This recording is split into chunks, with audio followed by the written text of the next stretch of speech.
Omusajja Chameleone akubye East Africa munnange ate mu myezi 3 era nga avuddeyoko wali n'akakasa munnange ate gy'ali mu kugenda eside ewalala mu country munnange ate endala.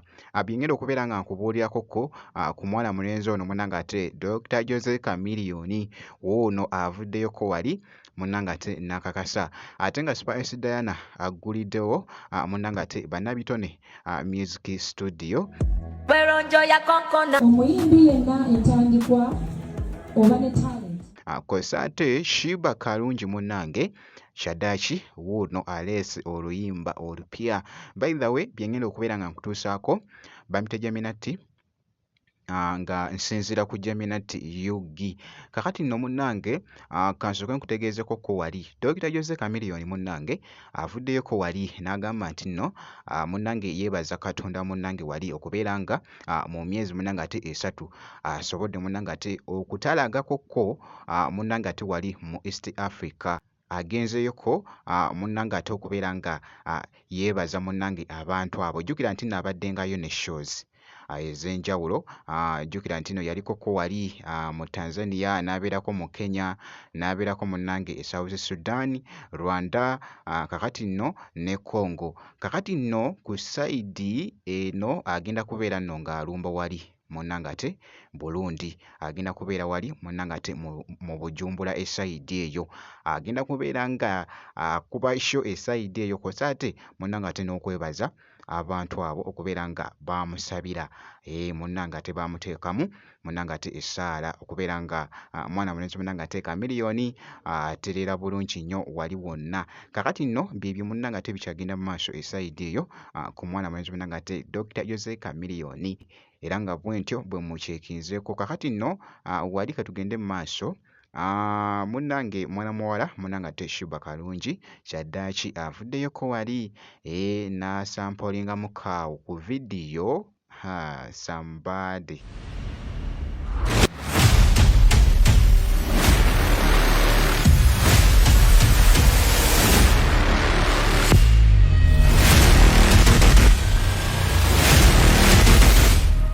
Somebody. Kakati nno ye video nno munnange ate gy'aseetinze. By the way agenda kubeera nno nga afulumya audio kw'ossa ate ne video omulundi gumu. Mwana muwala munnange ate Shiba Kalungi ku luyimba luno olupya munnange ate lwaseetinze. Abagambye wali n'abagamba nti nno okudda kwe munnange ate biralamu.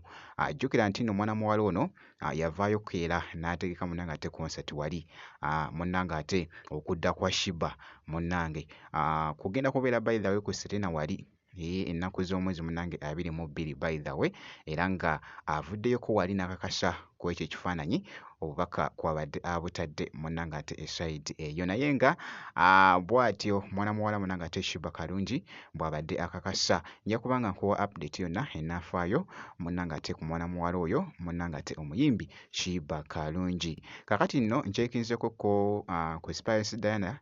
By the way mwana muwala ono nno ali omu munnange ate ku bayimbi abakyala wano mu Uganda munnange abeekoleddeko munnange alina munnange ate bizinesi ze ez'enjawulo mwana muwala oyo munnange ate Spice Diana. Kimufudde nno munnange ate ow'enjawulo okwetooloola munnange esayidi eno era nga olw'omutima gwe munnange ate omulungi avuddeyoko wali mu disitulikiti munnange ate ey'e Buyende esayidi eyo era nga agguliddewo munnange ate Bannabitone munnange ate Music Studio egenda okubeera nga ebayambayambako munnange naddala baganda baffe bano Bannabitone esayidi eyo naye nga boogezako okulaba akatambi ako abadde bambi ng'ayogera nengeddeko ne ku mwana mulenzi munnange ate Eddie Kenzo naye yabaddeyo era nga boogezako okulaba akatambi ako.